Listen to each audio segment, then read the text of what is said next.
Bismillahirrahmanirrahim. Assalamualaikum warahmatullahi wabarakatuh.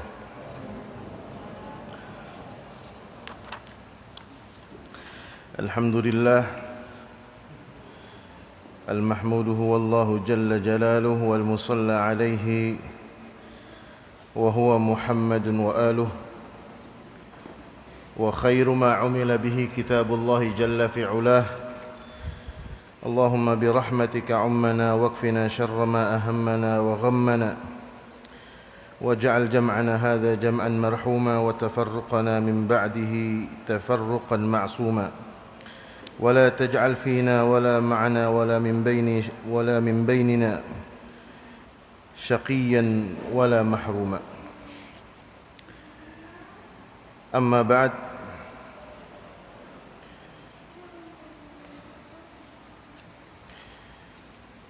Bapak Ibu sekalian, para jamaah yang dimuliakan Allah Subhanahu wa taala. Alhamdulillah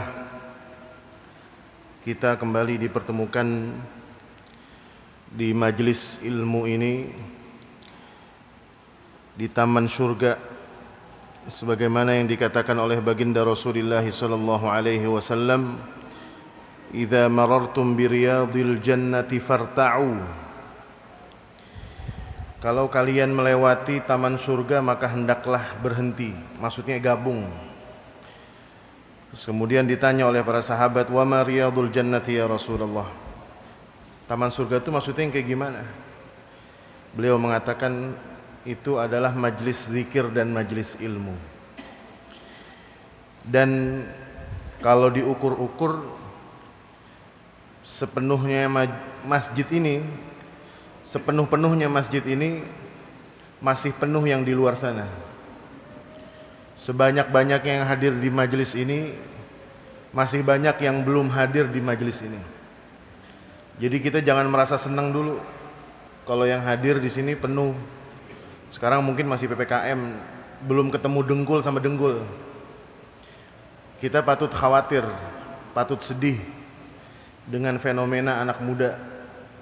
Mungkin kalau tadi kita masuk ke sini kita melihat banyak umat Muhammad sallallahu alaihi wasallam yang barangkali belum mengenal indahnya Riyadul Jannah, belum mengenal indahnya taman surga. Dan jangan dianggap enak juga Bu nyari ilmu, Pak. Jangan dianggap enak. Enggak enak. Siapa bilang nyari ilmu enak? Kagak enak. Apalagi nggak ada ponten nih, tahu ponten? Nggak ada nilai, nggak ada ranking. Emang ada rankingnya ini? Nggak ada juara kelas, nggak ada. Bahkan kita cuma mengharapkan sesuatu yang barangkali nggak kelihatan. Berkahnya ilmu belum kita lihat, nikmatnya hidayah belum kita lihat. Tapi betapa banyak orang itu kalau duduk di majelis ilmu udah celingak-celinguk duluan, baru setengah jam udah celinguk dulu. Ngeliat jam, lama juga setengah jam Ustadz ngomong. Padahal kalau nonton film Korea 2 jam. 2 jam tuh, drama Korea 2 jam, khatam. Masya Allah. Itu belum keripik pisang 1 toples habis, rengginang sisa lebaran, sampai dirogoh-rogoh ke bawahnya. Res-resan rengginang diginiin juga. 2 jam. Belum tentu ketemu di surga sama tuh artis Korea. Nonton tinju. Kalau Mike Tyson rugi kita nonton. Udah bolos-bolos kerja, nonton Mike Tyson. Iya kan? 1 ronde menang, bubar. Saking malasnya nonton, telepon temen aja, sering menang Tyson. Iya udah. Nonton badminton, Olimpiade kemarin, Masya Allah, ginting. 3 set ditungguin. Coba kalau ilmu, megang Quran sepet mata, duduk majelis zikir pegel, aduh gak enak banget ya. Ilmu ngeliatin ustadznya bosen, ngeliatin jam mulu, ya Allah setengah jam. Padahal ngeliat ginting main 3 set, waduh mata kagak pernah lepas dari TV. Tangan udah kede remote, nyomot rengginang tahu, nyomot gelas dia tahu, kayak ada remote-nya. Tapi giliran ngaji itu kadang luar biasa Pak. Makanya tantangan orang yang nyari ilmu itu tadi disebutkan oleh MC kita, yarfa'illahu alladzina amanu minkum walladzina utul ilma. Yang punya ilmu derajatnya lebih tinggi daripada orang yang sekadar beriman. Bukan berarti kita nggak diminta untuk beriman. Nih jangan pakai logikanya Coki Pardede yang kemarin ketangkep nih. Kemarin tuh Coki Pardede, saya sebut namanya nggak apa-apa. Ini orang kalau ngeledekin agama, kalau ngeledek ulama, ngeledek Islam, ngeledek syariat luar biasa, berani. Terang-terangan mengatakan agnostik, tidak percaya dengan Tuhan, tapi nggak mau dibilang ateis. Ketangkep narkoba, wa yashfi sudura qaumin mu'minin. Gembira saya, sujud syukur saya, sujud syukur. Ngeledek syariat segitunya, masak babi pakai kurma, pakai zam-zam. Ini dalangnya dia nih, anak muda. Nongol di TikTok, nongol di Instagram, punya channel YouTube. Yang nonton siapa? Anak cucu kita. Ngeledek syariat, ulama diolok-olok, orang berdoa diledek-ledek. Kalau Anda tidak percaya vaksin, nggak usah vaksin, doa aja dengan Tuhan Anda. Buktikan kalau Tuhan Anda bisa menghilangkan COVID-19. Lupa kalau dalam akidah itu juga bukan cuma sekedar takdir, bukan sekedar iman, tapi juga ada tawakal, ada ikhtiar. Ini luar biasa. Ketangkep narkoba.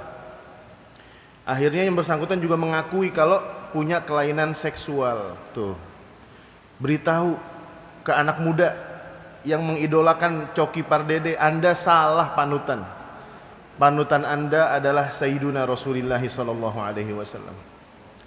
Nih luar biasa Pak, akhir zaman tantangannya luar biasa. Makanya kalau kita nyari ilmu, mungkin kita dapat setitik dua titik, setetes dua tetes. Nih duduk nih sejam kita ngaji, bisa jadi yang nyantol cuma berapa persen. Tapi lebih daripada itu kita minta sama Allah berkahnya ilmu. Pulang dari majelis hati kita lapang, dosa kita diampunin, yang punya hutang dipermudah untuk melunasi, yang punya hajat digampangin urusannya, yang lagi dagang mudah-mudahan makin berkah. Ini berkah luar biasa Pak. Berkah itu tidak akan diukur oleh apapun, luar biasa. Kadang ada orang ngeledek nih, ibu-ibu majelis taklim diledekin. Itu kerjaannya apa sih dia? Setiap hari majelis taklim mulu. Ntar hari Rebo majelis taklim RW 2 diurusin. Ntar hari Minggu majelis taklim RW 1 diurusin. Diledekin, sampai bahkan ada yang bilang katanya orang kalau rajin ngaji nyarinya snack. Nyari snack doang. Itu biasanya orang yang punya otak di pikirannya juga snack Pak. Akhirnya nuduh orang ikut pengajian nyarinya snack. Mudah-mudahan apa yang sudah kita niatkan, yang sudah kita upayakan hari ini, apa yang sudah kita siapkan untuk hari ini, mudah-mudahan mendapatkan limpahan berkah dari Allah Subhanahu wa taala. Karena kita nggak tahu Pak, berkahnya amalan kita itu yang dikabulkan oleh Allah Subhanahu wa taala, kita nggak tahu yang mana. Bisa jadi ada amalan besar tapi karena niatnya terganggu berkahnya kecil. Tetapi ada amalan kecil tetapi karena niatnya luar biasa dahsyatnya, ikhlasnya luar biasa, Allah kasih berkahnya luar biasa.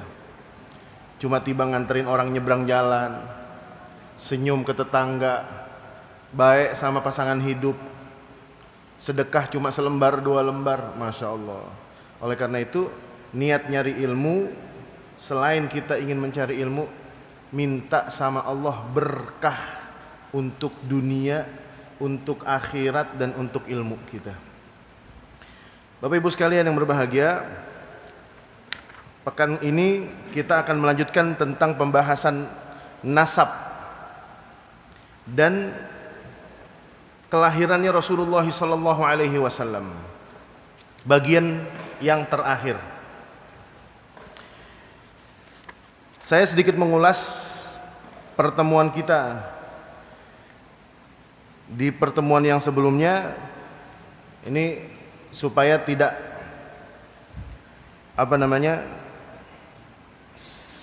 tidak ada pemahaman yang salah lagi. Yang pertama,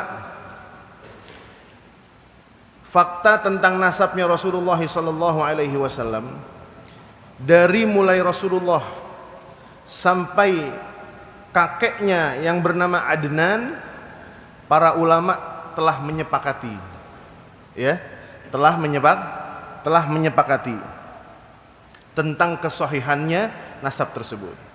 Muhammad bin Abdullah bin Abdul Muttalib bin Hashim bin Abdi Manaf bin Qusay bin Kilab bin Murrah bin Ka'ab bin Lu'ay bin Ghalib bin Fihr, terus bin Malik bin Nadar, terus bin Kinanah bin Khuzaimah bin Mudrikah, terus bin Ilyas bin Mudar bin Nizar bin Ma'ad bin Adnan. Kalau kita sering mendengar dalam pembacaan manaqib atau rawi-rawi, ya, Simtud Durar, Al-Barzanji, terus apa lagi? Ad-Dibai, itu disebutkan Sayyidu Waladi Adnan. Dari nasabnya Rasulullah sampai kakeknya yang bernama Adnan, ini semua disepakati yang tadi kita baca nih. Itu tidak ada perbedaan satupun dalam riwayat, muttafaq alaih. Nah, adapun dari Adnan ke Sayyidina Ibrahim alaihi salam, di sini ada khilaf. Dan pertemuan yang lalu saya katakan ini mahal khilaf yang cukup tajam, jadi nggak perlu dibahas-bahas. Karena perbedaan pendapat di kalangan sahabat saja itu udah luar biasa. Ada yang mengatakan jarak antara Adnan dengan Ibrahim alaihissalam itu ada 40 kakek. Yang paling dikit adalah 7. Itu paling sedikit. Jadi kan perbedaan jauh nih. Kalau perbedaannya kayak Ashabul Kahfi kan tipis-tipis, ya kan? Sab'atun thaminuhum kalbuhum, kan gitu ya. Khamsatun wasadisuhum kalbuhum, kan beda tipis tuh, beda satu orang doang. Tapi kalau ini bedanya panjang. Oleh karena itu para ulama sirah nabawiyah mengatakan sebaiknya tidak dibahas. Kemudian adapun ibundanya Rasulullah sallallahu alaihi wasallam, Aminah binti Wahab bin Abdi Manaf bin Zuhrah bin Kilab bin Murrah, ini bertemu nasabnya dengan Rasulullah sallallahu alaihi wasallam, atau ayahandanya Abdullah itu bertemu dengan kakeknya yaitu Kilab bin Murrah. Aminah binti Wahab, seorang wanita tangguh. Beliau melahirkan Sayyiduna Rasulullah sallallahu alaihi wasallam seorang diri. Ketika ayahnya Muhammad sallallahu alaihi wasallam yaitu Abdullah bin Abdul Muttalib wafat ketika Sayyiduna Muhammad berada di dalam kandungan. Kemudian Bapak Ibu sekalian berbahagia, adapun kehidupan Rasulullah sallallahu alaihi wasallam ini bermula dari sosok keluarga terdekat beliau yaitu Bani Hashim. Berarti kalau Bani Hashim ini kakek atau buyutnya Rasulullah? Kakek apa buyutnya Rasulullah? Kan kalau orang Betawi ini nyebutnya pertama bapak, baba, engkong, terus orang Bekasi nyebutnya oyot. Tahu oyot? Oyot itu bapaknya kakek. Nah, Hashim ini adalah bapaknya kakeknya Rasulullah. Karena kakeknya Rasulullah siapa? Kakeknya Rasulullah Selain Abdul Muttalib ini punya sebutan lain, namanya siapa? Ya, nggak bawa dompet saya. Nggak ada yang ketawa ibu-ibu. Saya nggak bawa dompet, saya keluarin. Dompetnya doang keluarin, isinya jangan. Siapa? Ada yang tahu nggak? Syaibah. Ada yang mengatakan riwayatnya Syaibatul Hamd. Nama lain dari Abdul Muttalib. Jadi di antara riwayat yang menyebutkan bahwasanya Rasulullah SAW ini adalah lahir dari keluarga termulia di Quraisy.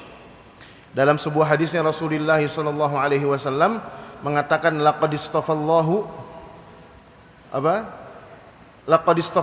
Quraisyan min Bani Hashim. Jadi salah satu di antara pilihan Allah adalah ketika Allah pilihkan untuk Nabi kita Muhammad SAW nasab yang terbaik. Nasab yang terbaik.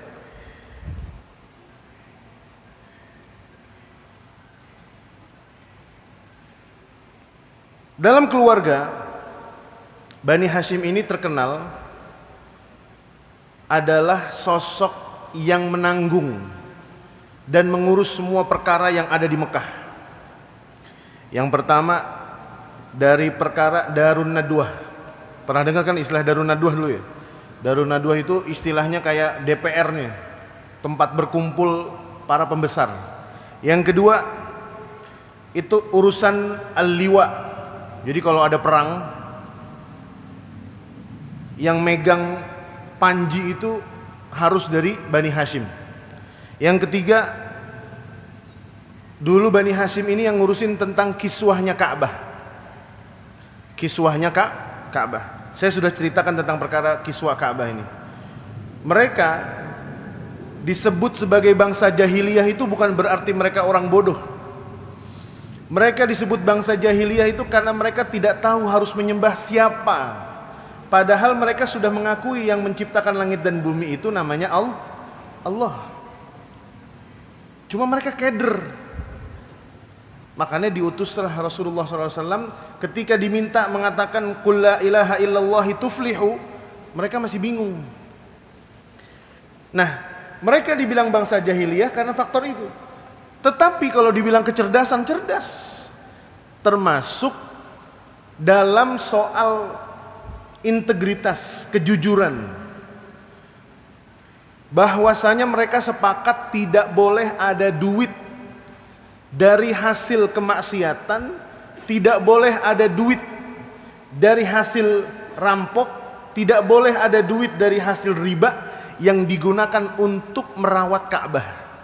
Oleh karena itu, satu-satunya suku yang bisa memastikan bahwasanya hartanya bersih dan digunakan untuk Ka'bah itu adalah Bani Hashim. Keren Pak.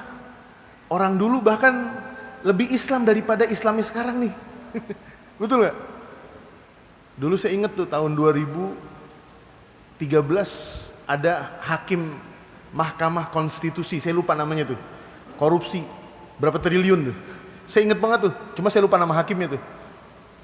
Ketika di sidang pengadilan ditanya, terdakwa apakah benar terdakwa sudah menghabiskan uang hasil korupsi Anda untuk keperluan orang lain? Betul, yang mulia. Saya ingat banget tuh, saya ikut sidangnya tuh. Online saya ikut sidangnya. Apa jawabannya? Saya sudah menghajikan 30 orang ustadz. Itu 30 orang ustadz itu kalau bisa cari tuh. Bilangin, Ustadz, haji lagi Ustadz. Ustadz udah ketahuan tuh duit dibiayain sama hakim Mahkamah Konstitusi. Saya lupa nama hakim itu. Itu triliunan Pak korupsinya, tapi dibuat untuk pergi jahat kan Pak? Ini bukan zaman Robin Hood. Ente dihalalin korupsi terus kemudian buat bangun masjid. Bangsa jahiliyah tahu bahwasanya Ka'bah itu tidak layak, Allah itu tidak layak mendapatkan hasil dari yang haram.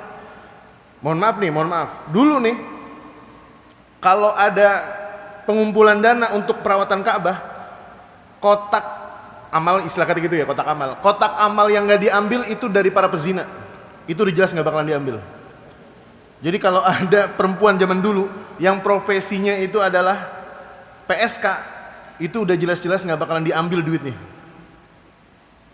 Meskipun tuh PSK bilang, bang, ini mas saya jualan serabi, bukan yang dari situ. Meskipun dia bilang gitu nggak bakalan diambil. Kenapa? Tanazzuhan. Saking ingin bersihnya tuh. Pinter nggak mereka? Pinter, lebih pinter dari kita. Kita kadang campur aduk. Duit korupsi dikasih keluarga, duit nyolong kasih keluarga, biayain makan, beli tangkar, beli beras. Nauzubillah min dzalik. Kemudian yang keempat, Bani Hashim ini dulu keluarganya Rasulullah ini ngurusin cateringnya haji. Nah, ini saya singkat aja dipakai istilah zaman sekarang. Cateringnya haji. Makan minumnya orang haji yang nanggung itu kakeknya Rasulullah sallallahu alaihi wasallam. Bani Hashim. Kemudian wa kana fi qaumihi Quraisyun kal malik la yu'sa lahu amruhu. Posisi seorang Bani Hashim ini, Hashimnya sendiri ini, si kakek nih, sang kakek itu orang yang sangat memiliki pengaruh besar di kaumnya. Nggak ada yang berani ngebantah, nggak ada yang berani ngebantah. Wibawanya lebih gede daripada Satpol PP di tengah pasar. Wow, Satpol PP ngomel-ngomel bawa pentungan juga tukang jualan aja. Dilihat, masih jauh. Entah kalau udah deket baru kabur, ya kan? Fahuwa alladhi anzalahum Makkah wa mulkahum wa amraha wa nazzama syu'unaha fiha. Ini yang ngatur Mekah semua dulu adalah kakeknya Rasulullah sallallahu alaihi wasallam. Wa qad awsa Qusayyun bi hadhihi al-manasib li ibnihi al-akbar Abduddar. Nah, kemudian waktu itu kisahnya bermula ketika kakek kelimanya Rasulullah. Kan Abdul Muthalib kakek pertama, yang kedua Hashim, terus kakek ketiga siapa? Abdi Manaf, betul ya? Kakek keempatnya siapa? Qusay. Kakek keempat berarti, bukan kakek kelima. Qusay itu waktu awal mulanya mewasiatkan yang menjadi penerus Qusay itu adalah Abduddar. Tapi kemudian Abduddar itu ketika dilihat bahwasanya yang bersangkutan itu tidak mumpuni. Jadi Qusay ini si kakek nih yang nomor 4, kakeknya Rasulullah yang keempat nih, menunjuk Abduddar sebagai putra mahkota. Abduddar ini berarti saudaranya Abdi Manaf. Ingat ya Pak, jangan kecampur-campur nih. Abduddar ini bukan kakek Rasulullah, tetapi saudara dari kakeknya Rasulullah yang bernama Abdi Manaf. Ketika Qusay meninggal, Abduddar ini maju sebagai pengganti di tengah-tengah Quraisy. Tetapi Abdi Manaf kakeknya Rasulullah melihat Abduddar ini orang yang tidak layak. Terjadilah pertikaian di situ. Dan kemudian falamma mata Qusayyun azama banu Abdi Manaf an yanza'u min bani Abduddar ma biyadihi minal wadhaif. Ketika wafat, Qusay wafat, kemudian ditawarkan, Anda tidak bisa, Anda tidak sekuat bapak kita dulu. Gimana kalau kita bagi kerjaan menjadi 2? Akhirnya sepakat. Kemudian akhirnya Abduddar ini ngurusin 3. Pertama Darun Nadwah, yang ketiga Al-Liwa, dan yang kedua Al-Liwa, yang ketiga adalah ngurusin kiswah. Sementara kakeknya Rasulullah sallallahu alaihi wasallam, Abdi Manaf ini cuma dapat ngurusin cateringnya haji. Ingat Pak, Bu, catering haji ini maksudnya jamaah haji nggak bayar ke dia. Justru yang menanggung makanan haji itu adalah kakeknya Rasulullah, bapaknya Hashim yang bernama Abdi Manaf. Nah, sampailah kemudian cerita nih kakeknya ya Rasulullah yang bernama Abdul Muthalib. Dulu Abdul Muthalib ini namanya Syaibah. Namanya Syaibah. Punya ayah bernama Abdi Manaf. Abdi Manaf ini kakeknya siapa tadi? Hashim. Ini saya jadi kelibet juga nih. Abdul Muthalib punya bapak namanya Hashim, punya kakek namanya Abdi Manaf. Suatu saat, ini sebelum siapa namanya? Abdul Muthalib sebelum lahir nih. Hashim nikah dengan seorang perempuan dari Yasrib. Yasrib itu nama sebelum Madinah. Jadi Madinah itu nama kunonya adalah Yasrib. Hashim yang profesinya sebagai seorang pedagang pergi ke negeri Syam, dan qila dalam riwayat dikatakan bahwasanya Hashim ini adalah kakek Rasulullah yang memulai perjalanan rihlatas syita wassaif, karena beliau pedagang. Ini adalah yang mulai Hashim. Namanya pedagang kan nggak zaman dulu, nggak zaman sekarang, Pak. Pebisnis itu sangat berpotensi memiliki banyak istri. Mohon maaf nih, saya harus sebutkan ini, ya kan? Pak, ini proyek di mana lagi, Pak? Makassar. Ini orang rumahnya di Depok, proyek di Makassar. Ini pabrik baru mau bikin, berapa lama? Ya paling 2 bulan, 3 bulan dah. Jadi papa 3 bulan kagak pulang, nungguin proyek. Itu wajib deg-degan tuh istri. Wajib deg-degan. Makanya kalau pedagang ini, ya kita bukan nakut-nakutin juga,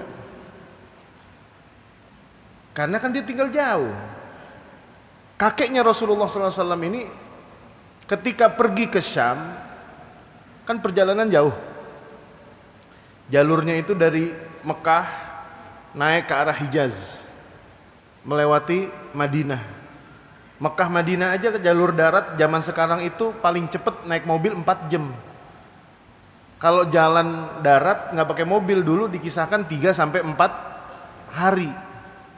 Berhentilah di sana. Dan kemudian di sana Hashim menikah lagi dengan seorang wanita dari Yasrib yang kemudian akhirnya nanti disebut dengan kota Madinah, dengan seorang wanita yang bernama Salma binti Amr bin Adi bin Abdi bin Bani Najjar. Makanya dulu nanti kisahnya ketika Rasulullah berhijrah dari Mekah ke Madinah itu, Rasulullah punya kedekatan dengan Bani Najjar. Kenapa?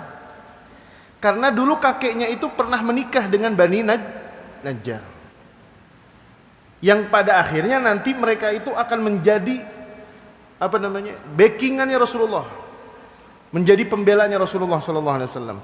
Kemudian ketika sudah menikah dengan Salma, dibawalah nih istrinya kakeknya Rasulullah, Hashim.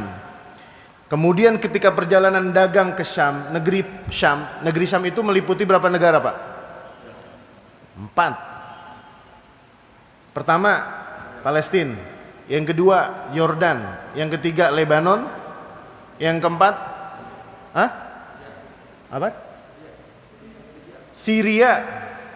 Saya dengarnya ya garam. 4 nih, ya. Itu dulu disebut negeri Syam. Kemudian ketika di perjalanan perdagangannya ini, Hashim meninggal di mana? Meninggal di Gaza. Gaza ini kota lama, Pak. Zaman dulu. Kalau paham kisah perjalanannya kakeknya Rasulullah yang bernama Hashim dan meninggal di sana, terus kemudian ada orang yang mempermasalahkan nasabnya Imam Syafi'i. Ini nyambung ke Imam Syafi'i, ini jauh nih. Imam Syafi'i itu Ahlul Bait. Beliau marganya Al-Hashimi, Muhammad bin Idris Al-Hashimi. Di antara imam mazhab yang 4, Imam Syafi'i itu nasabnya paling tinggi. Kenapa? Karena beliau adalah min Quraisy. Kok bisa? Padahal beliau lahir di Imam Syafi'i kan Imam Syafi'i lahir di Palestina, di Gaza.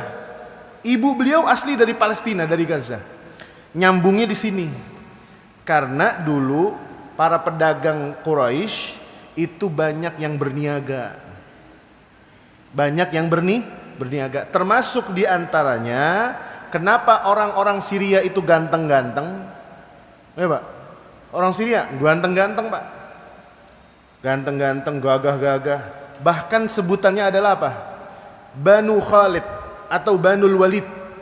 Maksudnya adalah nisbah kepada Khalid bin. Kenapa? Karena dulu Khalid bin Walid ketika sering datang ke Syria itu berperang dan sebagainya, itu beliau termasuk orang yang pernah menikah dengan orang Syria dan kemudian tanasal, punya banyak keturunan. Jadi jangan heran kalau ternyata ketemu orang Syria, ternyata dia marganya Al-Quraisy, memiliki garis keturunan dengan Quraisy. Kenapa? Karena dulu kakeknya Rasulullah pun pernah menikah dengan orang Madinah, kemudian diajak ke Palestina dan beliau meninggal di Palestina. Dulu belum ada Palestina namanya, tetapi dulu ada namanya kota Gaza. Saat ditinggal mati, Hashim meninggal, Salma sedang mengandung. Satu-satunya anak yang didapat dari Hashim. Wa qad hamilat zaujatuhu Salma faja'at biwaladin sammathu Syaibah. Nah, ini Abdul Muthalib ini adalah anak Hashim dari ibu yang bernama Salma. Walamma alima ammuhu. Maksudnya siapa? Hashim punya saudara namanya Al-Muttalib.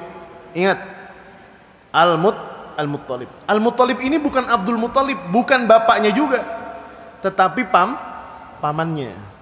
Ketika rombongan dagang dari Syam nyampe Mekah, dikabarin, kan dulu belum ada WA,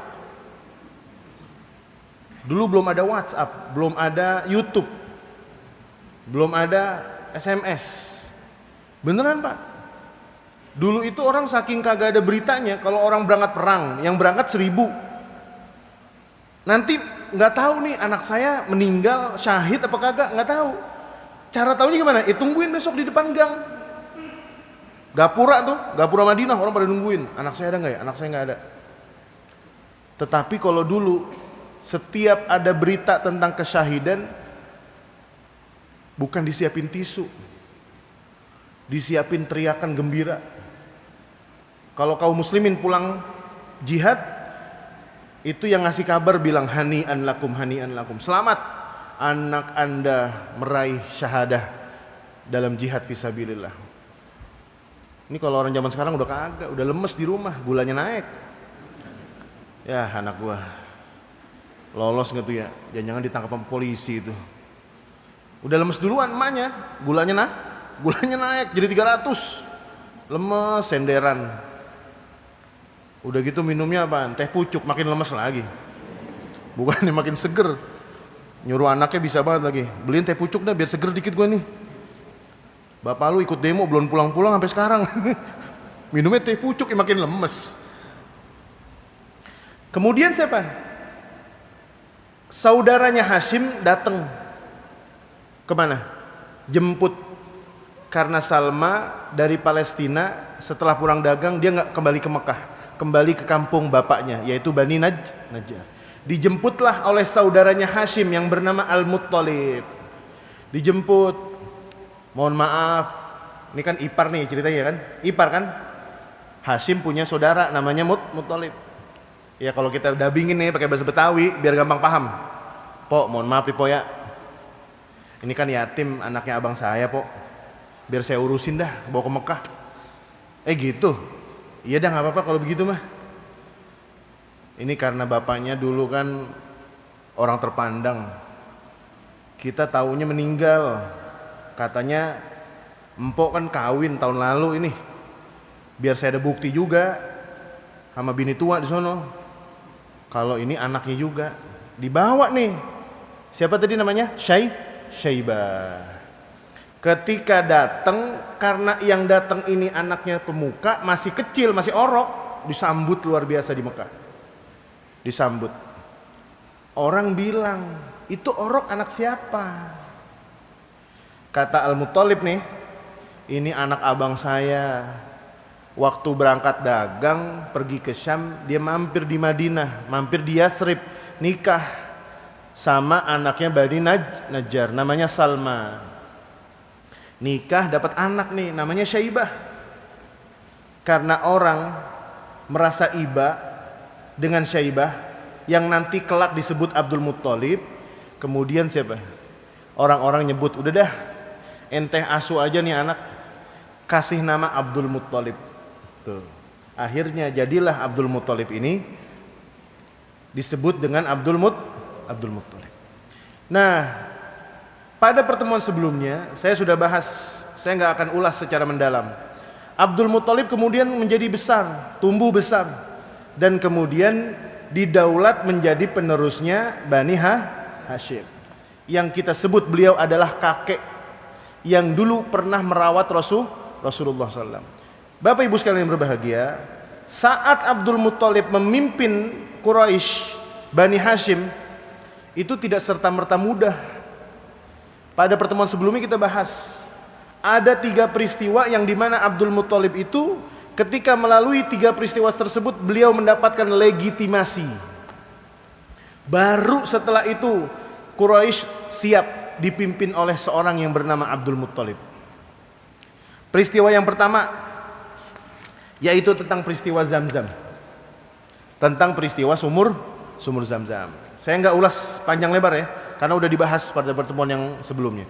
Dulu sumur Zamzam, singkat cerita, karena ada peperangan antara Jurhum, ya kan, dengan Bani Jurhum. Dulu keturunan besannya Nabi Ismail. Kemudian akhirnya Zamzam tertutup, nggak tahu ada di mana.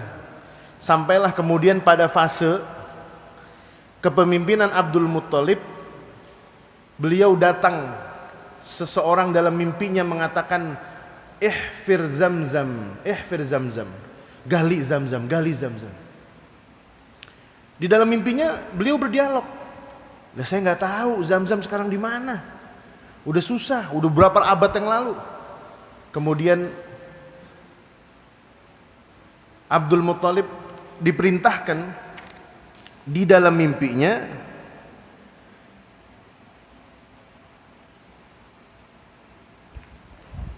beliau diminta untuk keluar di sisi Ka'bah. Kemudian di situ diceritakan alamat-alamat, pertanda-pertanda dalam mimpi itu.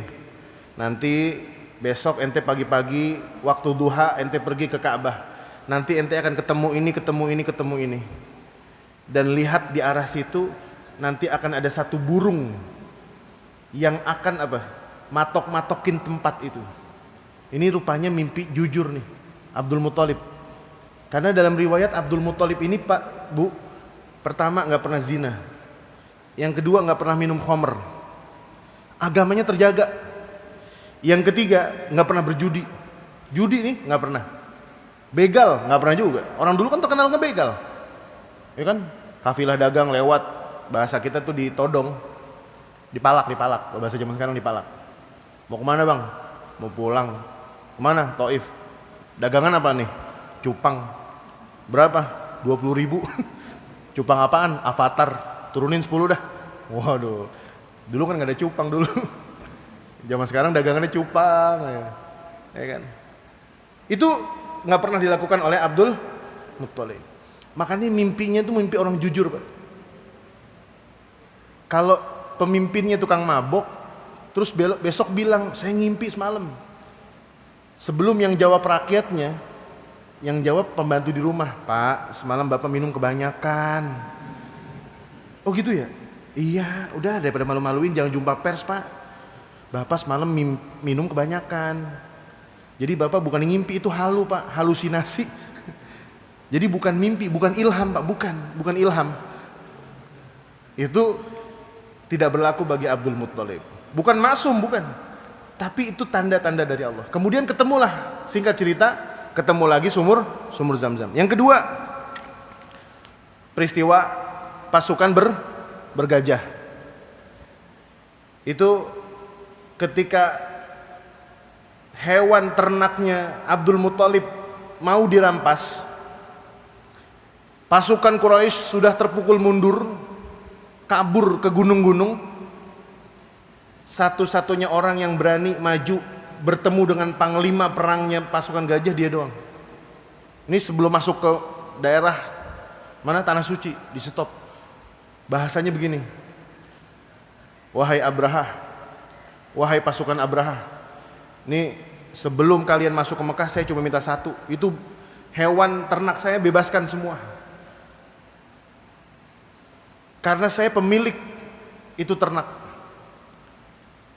Terus kata pasukan Abraha bilang gini, ente datang ke saya cuma minta ternak doang, ente kagak minta supaya kagak diserang tuh Ka'bah. Jawabannya apa?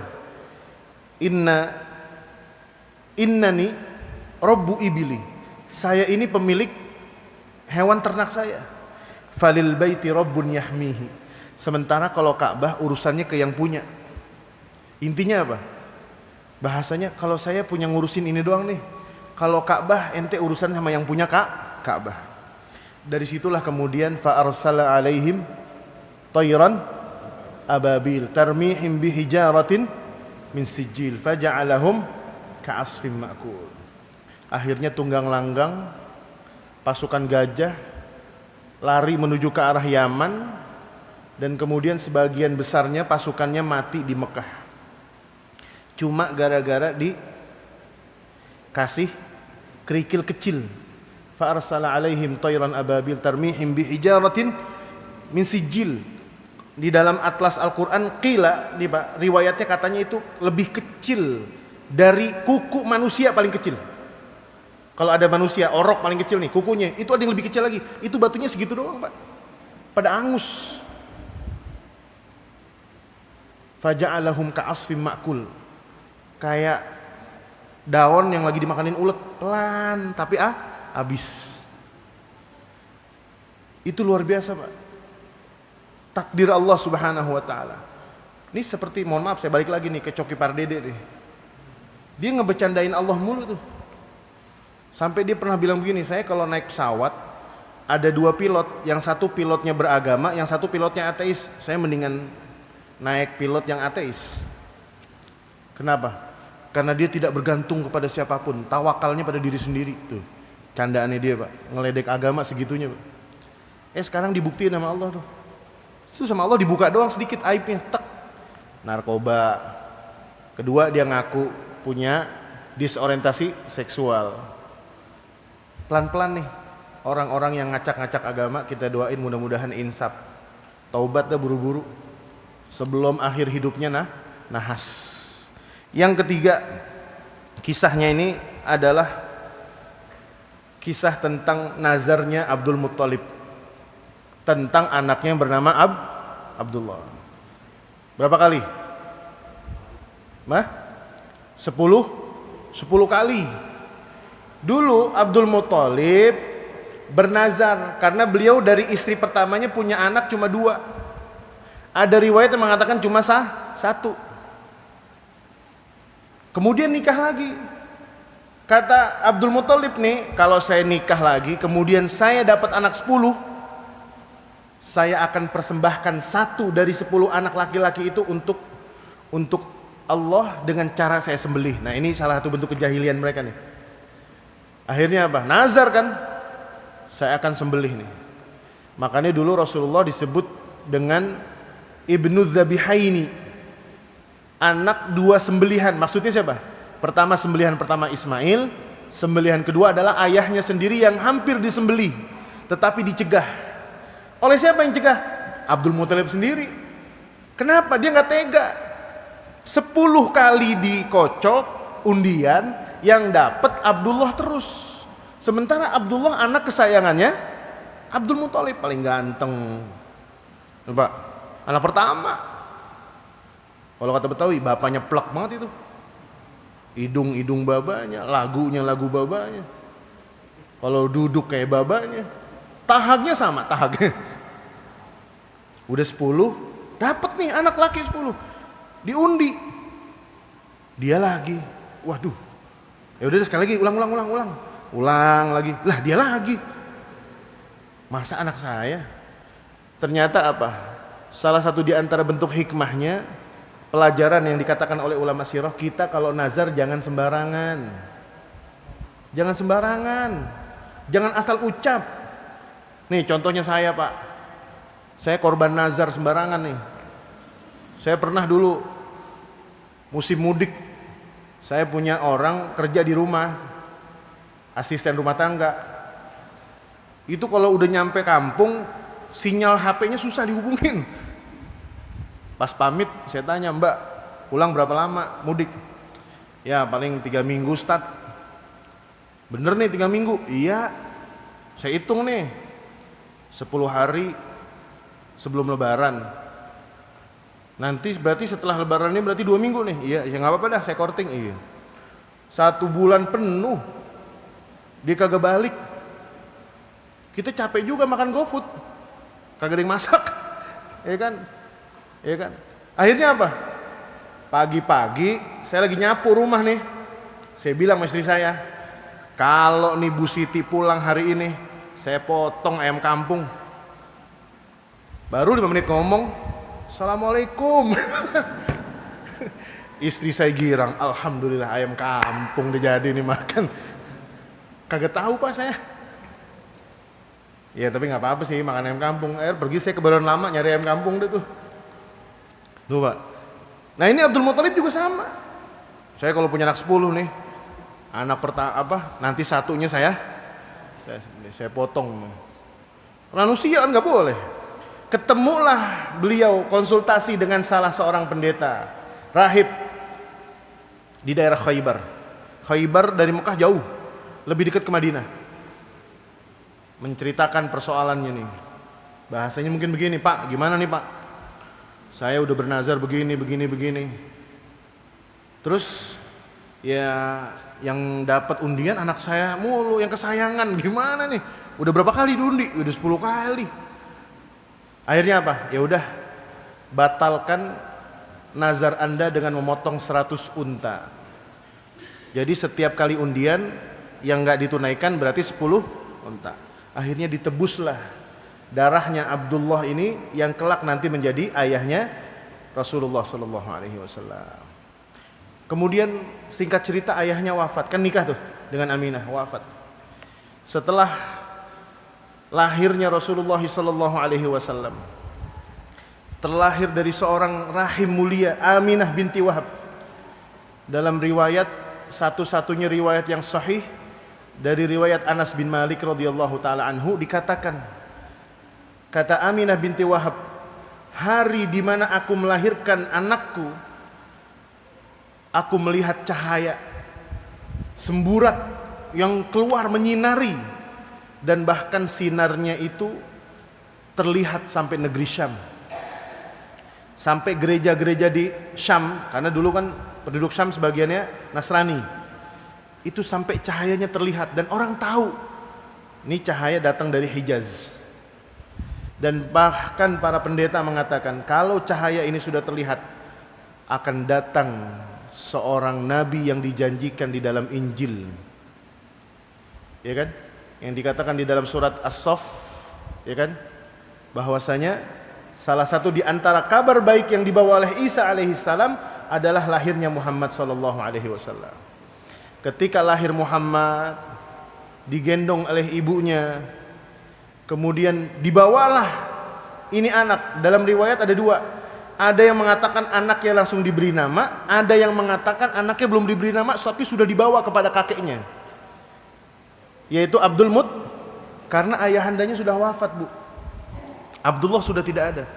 Ketika dibawa, ini riwayat yang kedua nih, dibawa kepada kakeknya. Kemudian kakeknya baru mengatakan, menanyakan kepada menantunya, bima sammaitihi, engkau kasih nama siapa anak ini? Kemudian beliau mengatakan, Aminah mengatakan, sammaituhu Muhammada, aku berikan nama Muhammad sallallahu alaihi wasallam. Nah, keberkahan Rasulullah sallallahu alaihi wasallam tidak hanya terasa ketika beliau sudah lahir, bahkan sebelum lahir pun seorang Aminah binti Wahab dikatakan dalam riwayat tidak pernah sedikit pun merasakan kelelahan. Ini kalau saya kagak tahu rasanya mengandung. Ibu-ibu nih yang udah pada punya anak kan berasa, Bu, betul nggak? Apalagi kalau udah usia 7 bulan, 8 bulan, betul nggak, Bu? Makan risol nggak bisa 1, bener nggak? Bener nggak, Bu? Akuin aja, Bu, nggak apa-apa. Makan risol nggak bisa 1. Cilok yang tadinya 5.000 udah berasa kurang, jadi 10.000. Kalau diomelin laki ada nyautnya, bang, kan yang makan bukan saya doang bang, yang di perut juga pengen. Waktu belum hamil, soto Betawi asal kagak habis digeser kasih ke suami. Giliran udah lagi hamil, suami belum habis makan, sendoknya pindah. Kagak habis, kagak demen apa bang ya sendok, padahal dia yang lapar. Bu, Aminah binti Wahab tidak merasakan sedikit pun kelelahan. Nggak ada kelelahan. Karena mengandung sayyidul awwalin wal akhirin. Ketika lahir di usia berapa? 6 tahun beliau kembali dari mana? Kembali dari Bani Sa'ad. Karena beliau itu ketika masih menyusui dibawa oleh seorang wanita yang bernama Halimah As-Sa'diyah. Di sini pun akan ada kisah, Bu. Akan ada kisah keteladan dan keberkahan Rasulullah SAW.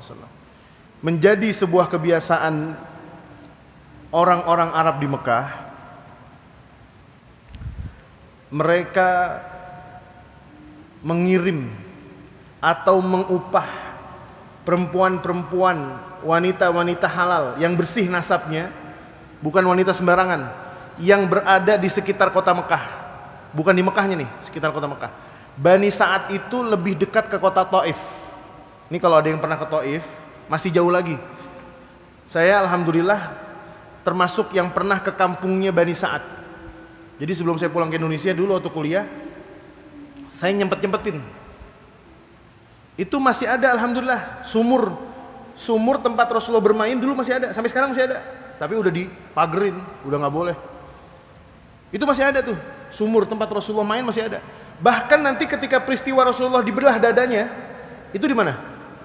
Di Bani Sa'ad. Itu pembelahan pertama. Karena Rasulullah semasa hidupnya mengalami pembelahan dada dan dibersihkan hatinya dari bagian yang terburuk. Kan fa'alhamaha fujuraha wa taqwaha. Nah, fujurnya ini nggak ada. Rasulullah nggak ada fujur. Semuanya takwa. Pembelahan pertama waktu masih kecil. Di usia kurang lebih 5 atau 6 tahun, dan itu terjadi di Bani Sa'ad. Dan peristiwa yang kedua adalah ketika beliau pergi Isra dan Mi'raj. Ini yang kedua, sudah dewasa. Ini diriwayatkan dalam hadis Anas bin Malik radhiyallahu taala anhu, di mana ketika itu Rasulullah sedang membuka bajunya, Anas bin Malik melihat ada bekas bedahannya siapa? Bedahannya malaikat Jibril alaihi salam. Ini termasuk ghaibiyat, hal-hal yang harus kita imani. Nah, kisah sedikit saya tutup sebelum kita sudahi kajian kali ini. Ketika itu, ini masa kecilnya Rasulullah SAW. Ketika beliau dimasukkan ke dalam daftar anak-anak yang akan diasuh oleh perempuan-perempuan Badu, bukan Baduy ya. Kalau Baduy kan Banten, ini Badu dari kata Badawi. Jadi perempuan pedalaman. Tujuannya 3. Kenapa orang-orang Mekah itu selalu mengirim anak-anak susuannya ke perkampungan? Alasannya minimal 3. Yang pertama, naqaul jaw. Alamnya masih bersih. Mekah itu pusat metropolitan. Orang dari mana aja masuk. Orang Syam, haji, wah padat kan? Padat. Bahasanya pun tidak sefasih mereka yang ada di sekitaran Mekah. Kan kayak orang Jakarta tuh, bahasanya nyampur-nyampur. Bu ya? Orang Jakarta bahasanya nyampur-nyampur tuh. Ini Betawi bukan, Sunda bukan, Jawa bukan, nyampur-nyampur tuh. Dibawalah mereka karena untuk kebersihan lingkungan. Di sana masih tidak ada keramaian. Yang kedua, fasahatul lisan. Untuk apa? Kefasihan lisannya Rasulullah SAW. Dan kalau ada riwayat yang mengatakan Rasulullah selama berada di Bani Sa'ad belajar, itu tidak benar. Karena Rasulullah itu ditakdirkan sampai beliau besar, beliau Nabiyul Ummi, Nabi yang tidak bisa menulis dan tidak bisa membaca. Ini udah takdir Allah, salah satu diantaranya. hikmah kenabian, beliau tidak ditakdirkan bisa membaca dan menulis. Kenapa? Karena ini urusannya dengan wahyu, supaya tidak merusak keoriginalan atau keorisinalan wahyu yang diturunkan oleh Allah. Yang ketiga, alasannya ini adalah thaharah, kesucian Muhammad SAW lebih terjaga di perkampungan sana. Kalau di Mekah dulu, di luar Masjidil Haram masih ada orkes musik, ntar ada budak-budak pada nari. Di perkampungan hampir nggak ada. Matahari tenggelam, sepi. Besok pagi diajak bergembala di alam lepas, padang pasir. Kuat. Nabi SAW terdidik menjadi seorang anak yatim yang kuat. Kemudian awal keberkahannya Rasulullah SAW pada akhirnya apa? Ketika mereka para perempuan-perempuan dari Bani Sa'ad ini datang, ternyata Halimah ini perempuan terakhir yang tidak mendapatkan anak yatim. Habis. Yang satu diambil. Kenapa? Kenapa nggak ada yang ngambil Muhammad SAW? Karena yatim. Setiap ditanya nih, iya Masya Allah, ini gembul banget, ini gembul pipinya, Masya Allah, udah kayak bapau. Ini siapa bapaknya? No, bapaknya no. Ibunya lengkap. Ini bayar apa? Kambing 2 dah. Wah yaudah sini saya bawa dah. Bawa. Ini bukan Muhammad nih. Yang satu begini, ganteng-ganteng, diambil. Asal lempengan ditanya nih, Muhammad SAW ditanya, ini siapa namanya ini? Muhammad. Bapaknya mana? Bapaknya meninggal. Di mana? Pas lagi dagang tempo hari. Yatim. Emaknya ada. Cuma gak punya apa-apa. Antar aja dah. Sampai kemudian Halimah ditakdirkan menjadi ibu susu. Halimah datang saat itu bersama suaminya. Kemudian ditanya oleh istrinya, wahai suamiku, gak ada lagi anak yang kita bisa bawa kecuali ini anak nih. La ujrah, gak ada bayaran. La ab, gak ada bapak. Ya Allah Bu, Nabi kita pernah sampai satu titik masyarakat gak pernah mau milih Bu. Nabi kita sampai pernah merasakan di masa kecilnya itu gak pernah dipilih oleh orang karena gak punya bapak. La'ab, gak bisa ngasih. Kalau ikut ke TPA ngaji mungkin nih anak yatim sama gurunya gak diperhatiin, gak apa-apa deh. Anak yatim gak punya bapak, gak pernah bayaran TPA, direndahkan Bu anak yatim Bu. Wala yahuddu ala ta'amil miskin fawailul lil musallin alladzina hum an salatihim sahun walladzina hum yura'una wa yamna'unal ma'un. Mencegah bantuan kepada orang yang lemah. Wa wajadaka dhallan fahada wa wajadaka a'ilan fa'aghna fa ammal yatima fala taqhar.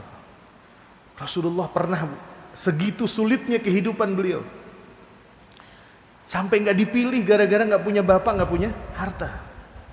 Akhirnya dibawalah, kata suaminya Halimah, barangkali anak ini adalah keberkahan yang kita nggak tahu berkahnya ada di mana. Bener Bu. Halimah pulang ke kampung naik kuda. Itu kuda berangkat dari Taif ke Mekah itu makan waktu paling, makanya dia terlambat. Kenapa? Kudanya letoy. Makanya terlambat. Ini dalam riwayat disebutkan begini nih, saking letoynya nih kuda, dia datang terlambat, kan kagak habis udah kagak ada lagi. Ya, ini gimana nih? Tinggal dia doang. Kata suaminya, udah deh, bismillah, berkah dah. Pulang dari Mekah ke Taif, orang yang pertama kali nyampe. Rombongan yang tadi pulang dilewatin. Ini kisahnya riwayatnya Pak. Allahumma sholli ala sayyidina Muhammad wa ala ali sayyidina Muhammad. Ya Allah. Kalau seandainya orang Quraisy tahu betapa Muhammad itu adalah sayyidul awwalina wal akhirin, gak mungkin mereka akan memerangi. Kemuliaan lahir dari Bani Quraisy. Sampai di rumah suaminya bingung. Ini anak gimana cara disusuinnya? Istri saya aja gak bisa makan. Ada kambing di rumah, kurus. Kambing tuh susunya gak bisa diperes. Ya Allah, baru sampai di rumah, suaminya ke belakang ngecek kandang kambing. Itu kambing ambil susunya nggak pernah berhenti-berhenti. Sampai Halimah bertanya dalam riwayat mengatakan, dari mana engkau dapatkan susu ini? Dari ghanam kita, dari kambing kita. Ya Allah, panennya berhasil, hijau, panennya hijau royo-royo, kambingnya gemuk, orang nyari rezeki di kampung ini jadi gampang, hujan yang tadinya jarang jadi sering hujan. Allahumma sholli ala Sayyidina Muhammad wa ala ali Sayyidina Muhammad. Luar biasa Pak.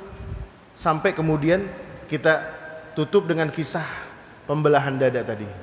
Sampailah kemudian suatu saat Nabi Muhammad SAW, Muhammad kecil bermain dengan anak-anak ada di Bani Sa'ad. Ketika mereka bermain di waktu pagi hari, tiba-tiba ada seorang datang, dan itu adalah Jibril alaihissalam, yang tiba-tiba membaringkan siapa? Membaringkan Muhammad SAW. Anak kecil kabur. Muhammad disekep orang, Muhammad dibunuh orang. Ternyata itu adalah Nabi Muhammad sedang dibaringkan oleh Jibril alaihissalam. Muhammad kecil. Ini adalah yang kita sebut dengan irhasot, tanda-tanda kenabian Rasulullah SAW. Dibelah dadanya, dikeluarkan hati Rasulullah SAW, dan ada bagian buruknya. Kalau kita sering punya nafsu buruk, nafsu lawamah, itulah kita yang menandakan kebiasaan kita sebagai seorang manusia itu. Sebagai manusia biasa, kita sering dongkol di dalam hati, sering dengki, tetangga ganti motor, kita puyeng, diomelin sama atasan, dongkolnya seminggu, istri telat bangun, kita kesel. Betul gak Pak? Anak susah dibilangin, sabarnya kagak ada kita. Karena kita masih ada sisi kemanusiaan. Rasulullah gak ada Pak. Diambil, dibuang oleh Rasulullah SAW. Walhasil apa ya? Anak-anak muda ini melaporkan kepada Aminah, Muhammad dibunuh orang, Muhammad dibunuh orang. Akhirnya apa? Datanglah Aminah dan masih menemukan Muhammad SAW terbaring lemas. Ketika dilihat, tidak ada apa-apa tanda-tanda pembunuhan, tetapi masih ada tanda darah yang menempel di bajunya Muhammad SAW. Karena takut, khawatir kenapa-kenapa, ini anak Mekah, anak cucunya Bani Hashim. Yang ada ntar bisa jadi perang Bani Hashim sama Bani Sa'ad. Besoknya mereka pulang, diantar pulang ke Mekah. Sampai di Mekah, Rasulullah SAW niatnya mau dibalikin. Apa kata Aminah kepada apa kata Halimah kepada Aminah? Wahai Aminah, saya takut nih orang. Saya takut sama nih anak, kalau kenapa-kenapa ntar saya tanggung jawabnya gede banget. Ini udah cukup dah. Saya susuin, udah gede. Udah saya didik, udah saya ajarin cara ngebala, saya ajarin cara hidup di padang pasir, udah tahu. Kata Aminah, enggak, balikin lagi. Enggak apa-apa. Ketika Halimah mengatakan ingin dipulangkan, Halimah mengatakan dalam kisahnya itu, dalam hati kecil kami sebenarnya kami nggak mau mulangin. Cuma karena rasa takut kami lebih besar daripada rasa keinginan kami. Dan akhirnya terjadilah penolakan itu, dan kemudian Rasulullah SAW berdiam di Bani Sa'ad sampai usianya 6 tahun dan kemudian kembali ke Mekah. Jadi dari kisah perjalanan ini kita bisa simpulkan, yang pertama yang paling penting adalah toharatun nasab, sucinya nasab Rasulullah SAW.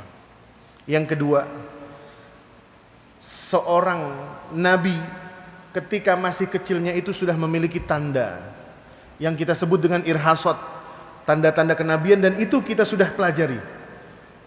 Dan ini adalah bukan keinginannya Rasulullah dan juga bukan keinginan keluarga Rasulullah. Jadi kalau ada yang mengatakan ini mengada-ngada, Rasulullah pingin, nggak ada. Rasulullah nggak pernah ngarang, Rasulullah nggak pernah pengen. Ma kunta tadri mal iman, dikatakan dalam Al-Quran, walakin ja'alnahu Qur'anan nahdi bihi man nasha. Tetapi ini adalah pilihan kami kepadamu wahai Muhammad SAW. Dan yang ketiga, Bapak Ibu sekalian yang berbahagia, ini pesan bagi para pemuda. Seorang Muhammad muda di masa hidupnya itu menghabiskan masa mudanya itu di lingkungan yang bersih. Barangkali ini adalah maksud ulama kita ketika kita harus memperhatikan putra-putri kita. Barangkali ada yang ikhtiarnya dengan cara dipesantrenin, ada yang ikhtiarnya disekolahin di sekolah Islam, ada yang ikhtiarnya dicariin guru TPA, TPQ. Kenapa? Karena masa muda ini adalah yang menentukan masa tuanya nanti. Man syabba ala syai'in syaba alaihi. Yang terbiasa di waktu mudanya itu pasti akan terbiasa di waktu tuanya. Kalau masih muda udah terbiasa ngaji, jangan heran kalau nanti tua dia akan rajin ngaji. Kalau masih mudanya dia rajin bantuin orang tua, jangan heran kalau dia udah dewasa pun dia akan cinta sama orang tuanya. Kenapa? Karena dia dari kecil sudah terdidik dengan kema'rufan, dengan kebaikan itu. Nah, Rasulullah SAW ini ketika beliau, nanti kita ceritakan nanti di pertemuan yang berikutnya, kita akan bahas dari fase meninggalnya orang tua dan kakeknya Rasulullah SAW. Meninggalnya orang tua dan kakek Rasulullah sampai kemudian nanti penerimaan wahyu, menikah dengan Khadijah. Nanti akan kita bahas di pertemuan yang akan datang. Itu Rasulullah SAW dipersiapkan, Pak. Ketika nanti kelak beliau mengikuti siapa? Mengikuti Abdul Muthalib. Jangan dikira beliau itu tinggal di rumah pamannya yang enak. Enggak. Wifi gratis. Enggak. Makan cuma tinggal nyendok. Kagak. Abdul Muthalib itu anaknya banyak. Pedagang. Duitnya sedikit. Karena duitnya dijadiin modal mulu. Akhirnya apa? Rasulullah punya bekal di masa kecilnya ketika di Bani Sa'ad menggembala kambing. Kan ketika di Mekah beliau pun menggembala, betul nggak? Itu karena bekal waktu masih kecilnya.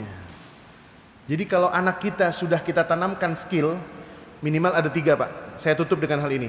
Yang pertama, anak kita harus punya akidah yang kuat. Yang kedua, anak kita harus punya ilmu yang banyak. Akidah, ilmu, dan yang ketiga anak kita harus punya skill, kemampuan. Bukan kemampuan menang main Mobile Legend, bukan. FF, bukan. Mohon maaf Pak, anak zaman sekarang ajarin Pak cara ganti lampu, bohlam ajarin. Ini bapaknya pulang kerja malam, emaknya lagi hamil. Tong gantiin bohlam itu, nggak bisa Mak. Anak SMA suruh ganti bohlam kagak bisa. Bener nggak? Ajarin Pak. 3 nih, akidah, ilmu, skill.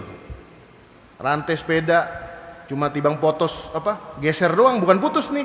Bawa ke bengkel, bayar 10.000, cuma gini doang, naikin kasih oli dikit bisa, puter-puter, kencengin. Skill penting. Engsel, pegang obeng, ajarin. Tangga naik, masang tanaman gantung, ajarin Bu. Nyuci mobil sendiri, ngosrek-ngosrek kamar mandi, nguras kolam, ajak ke masjid, toilet masjid bantuin bersihin. Hari apa Ustaz? Jadwalnya Ustaz? Biar dibantuin Ustaz. Tiap hari itu. Bener Bu, ini 3 Bu. Akidah, ilmu, skill.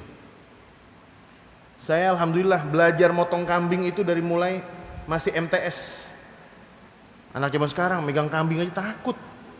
Udah kuliah megangnya begini lagi. Padahal bukan kambingnya, daging kambing. Nih Mak, kambing dari masjid. Kambing udah mati masih begini megangnya. Ya, skill. Ini adalah pelajaran dari Rasulullah SAW. Tauhid, ilmu, dan yang ketiga adalah skill. Rasulullah itu menjadi pedagang karena skill. Rasulullah menjadi seorang pengembala karena skill. Mudah-mudahan kita akan ketemu lagi di pertemuan yang akan datang. Sebagaimana kita duduk di sini, barangkali rada mudeng nggak mudeng, paham nggak paham, kita berharap ini adalah bukti cinta kita kepada Rasulullah SAW. Mudah-mudahan kita termasuk orang yang mendapatkan syafaatu Rasulullah SAW di akhirat nanti. Demikian Bapak Ibu sekalian berbahagia. Insya Allah kita akan ketemu lagi di kajian yang akan datang, membahas tentang As-Sirah An-Nabawiyah. Kita tutup dengan doa bersama-sama.